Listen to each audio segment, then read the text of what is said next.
Hi mga beshi! Welcome to my kitchen. Magluluto tayo ngayon ng sinigang sa miso. Ngayon, itong sinigang sa miso ko ay ito yung tipid na ingredients. Kung ano lang yung meron ako sa ref o stock ko dito sa bahay, yun lang yung gagamitin natin. Para ito yung para tipid tayo, di ba? Kasi napakamahal ng bilihin ngayon.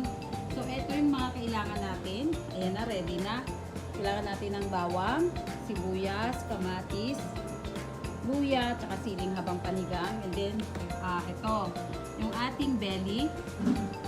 Yan. At ang ating sinigang sa miso. At ang ating gulay na kangkong. Ayan. Ayan po ang ating mga ingredients. Ito na po. Ito po yung ating kung paano gawin. Igigisa po natin ang bawang. So, naka-ready na po yan. Hindi ko na po tinunan yung nagpiprito tayo. Basta ipa-fry nyo po para hindi madurog yung ating isda. Tapos, bawang, sibuyas. Ayan po. Tapos, luya. Ayan. Luya.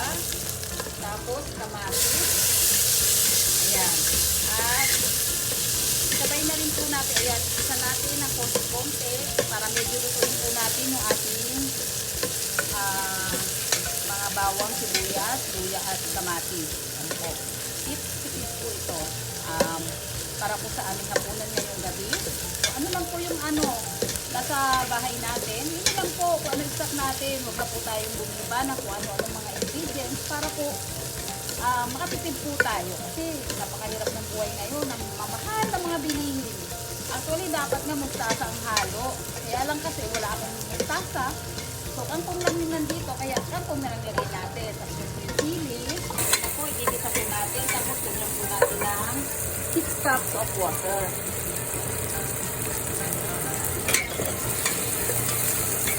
6 cups of water lagay natin. Ayan. 1,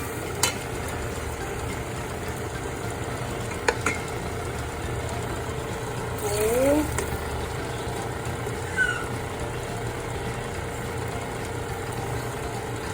3,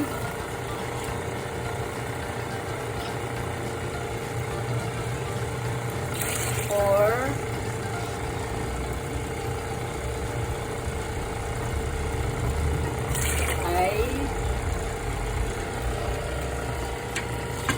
Okay na po siguro 5 cups lang. Masyado nang marami yung 6 cups. And then, pakuluin po natin para po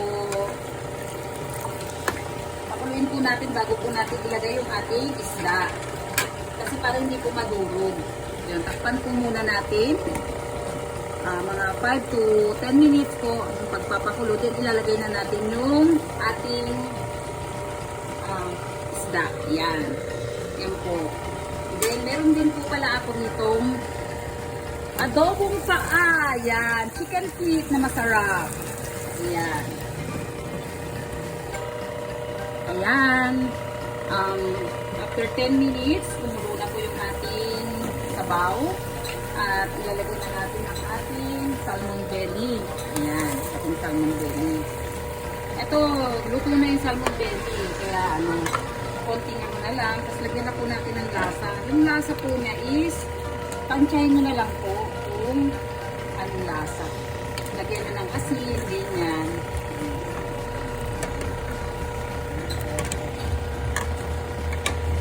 Ayan, halo-halo, konti. Tapos tikman po natin yung lasa.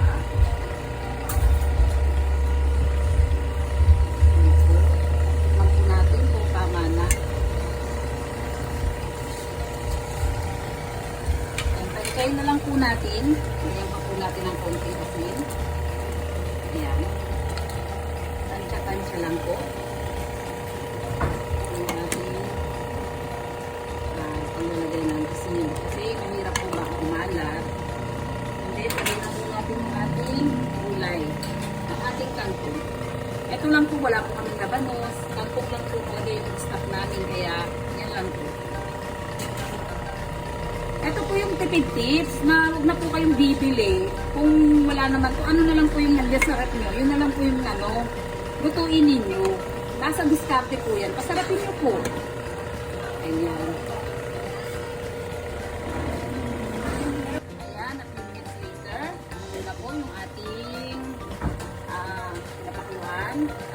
lalagyan ko na po ng sinigang sa miso.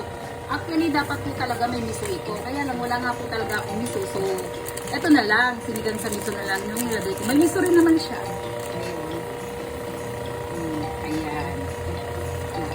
Ayan po, para pampaasim. Ayan. Tikman po natin ulit.